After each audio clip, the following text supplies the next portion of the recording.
There, it's Elysha. Welcome back. Today I am going to talk about how to keep body shame from getting in the way of your personal style and making you feel terrible about how you look. Before I get into it, I just want to explain that the body shame that I'm talking about is not the body shame that other people do onto you, like a bullying type of thing.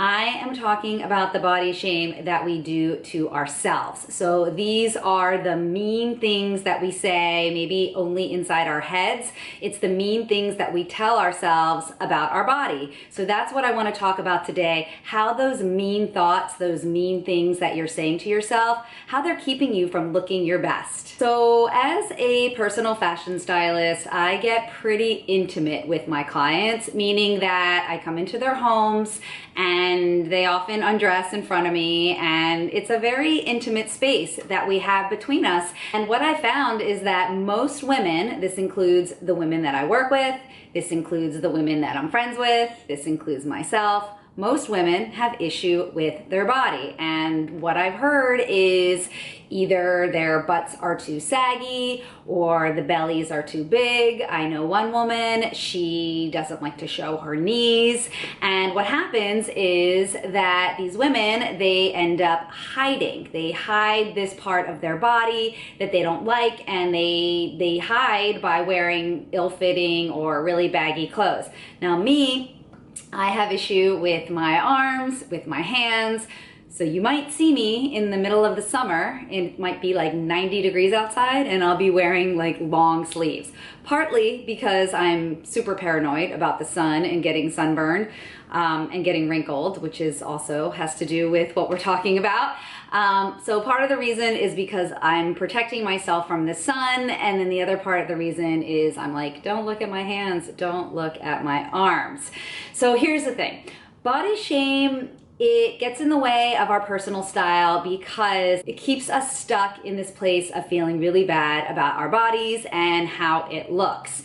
And the thing is that often these stories, these negative thoughts, these mean things that we tell ourselves, often it starts so long ago. So like these stories run really deep, and they're things that we've been telling ourselves since we were in high school. Maybe it started even before that. I know for me, I got really obsessed with my body and being thin. This started for me when I was in high school. So I would study those calorie books. Do you know those calorie books that I'm talking about? They're like really little, like pocket size, and you'd get them in the supermarket. So we used to go to this supermarket, we called it the grocery store, it was called Giant, and they had these calorie books that basically listed every type of food you could possibly think of, from saltines to Big Macs. A saltine is 17 calories and a Big Mac is 500, 600 calories. Anyways, I have wasted way too much brain space because of what I did back in high school. I don't really pay attention to calorie stuff anymore, but we're gonna get to that.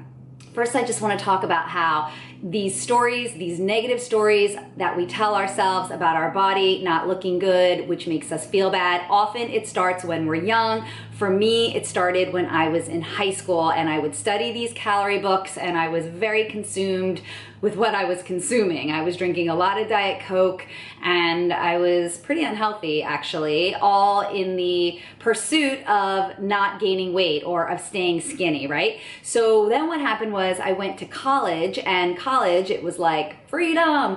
I was free. I could order pizza at 3 in the morning, which we did, and I was actually really into eating. They had these cereal bars, like unlimited cereal with every type of cereal you could possibly want.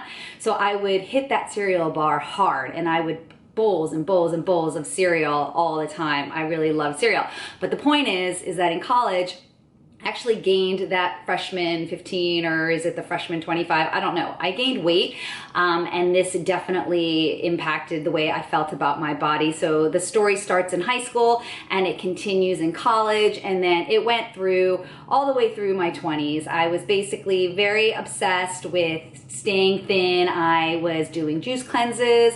I was doing colonics. I had a friend who was in that business, so she introduced me to that world, and I was pretty serious about what I I ate or really what I wasn't eating. And it impacted the way that I felt, it impacted the way that I looked, and I really just wasn't very connected to my body at all. So this definitely impacts how you are showing up and the way that you're looking. And what happened was this continued through the 20s, but then in my 30s, I got pregnant. So that really changed things for me. And I had this newfound respect for my body.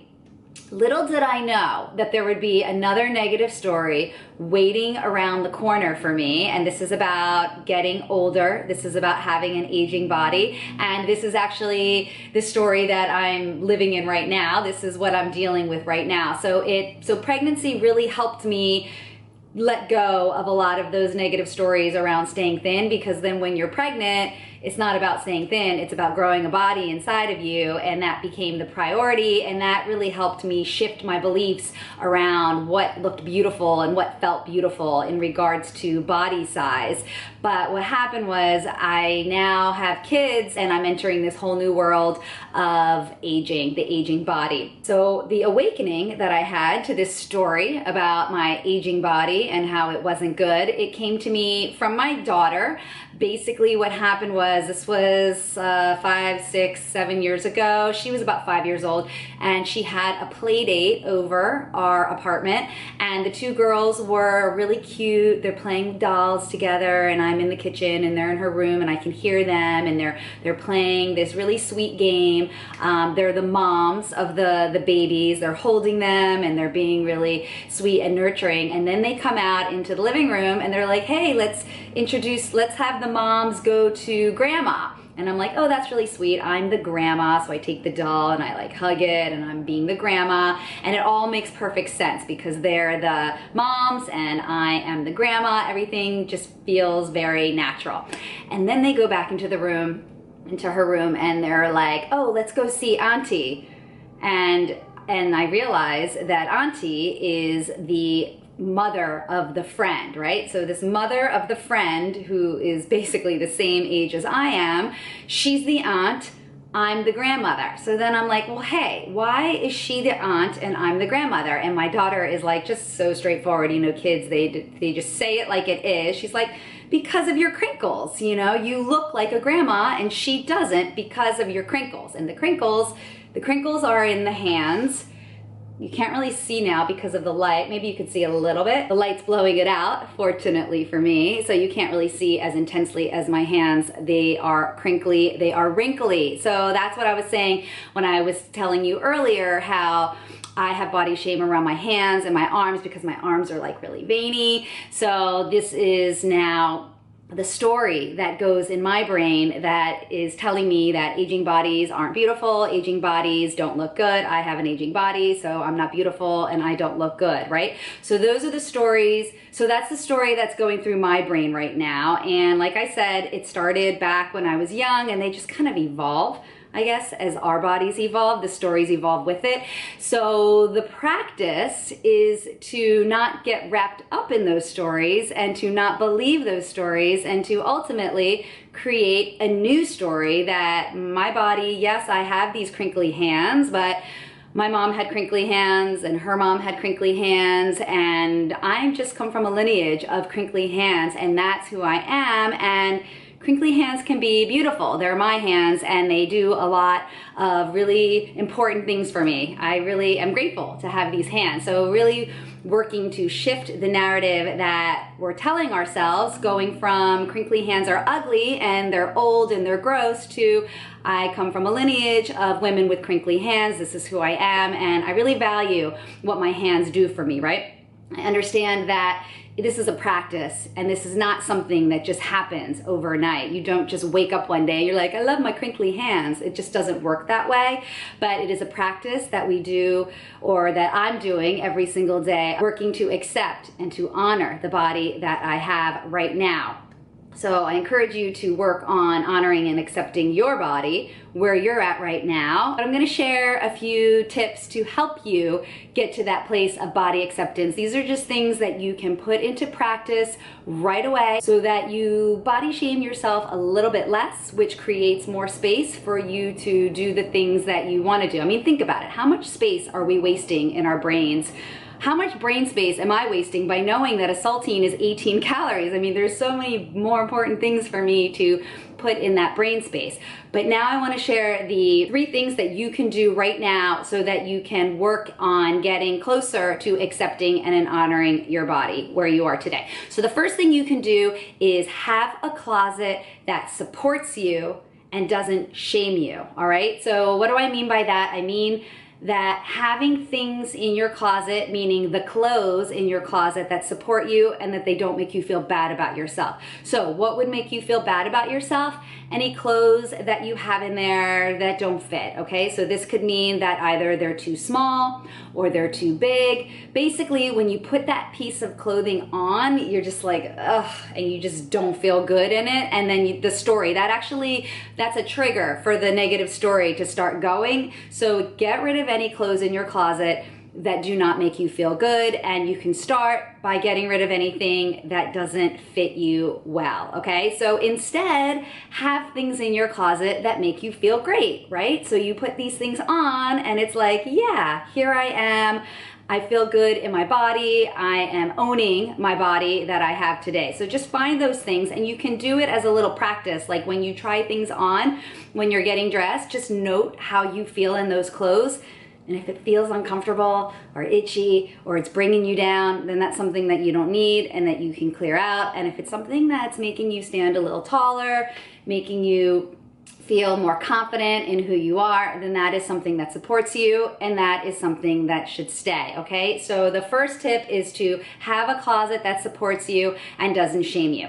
The second tip is to understand your body and know what do you want to highlight and what do you want to downplay, because then you can use your clothes to help you do this. So for example, if you've got amazing, gorgeous, beautiful eyes, then you might want to think about wearing things like up near your face, like statement jewelry up here, because that's going to draw everyone's eye up towards your face, and then they're going to notice your gorgeous, your beautiful eyes, right? On the flip side, if you don't want people paying attention to the weight that you've gained on your bottom, then maybe you're not going to wear like a big bold print or a big bold color down on your bottom, because that's what people are going to look at. So understand your body, know what it is that you want to highlight and what it is that you want to downplay, and then use your clothes to help you do this. And I've got so many styling tutorials on my channel, on my site, that can help you in flattering your body. So you can find all those on my site. I'll link to a few of them below. And the last thing that I want to share with you that's going to help you start to accept your body and honor it for where you are today is when you are getting dressed and you're deciding if the outfit is something that you want to wear, instead of just looking at yourself in the mirror, take a picture. Because when you take a picture, like a selfie, in the mirror, and then you review that picture, and that's how you decide if you want to wear it or not. When you take a picture, you remove yourself out of the equation, so you become more of a witness.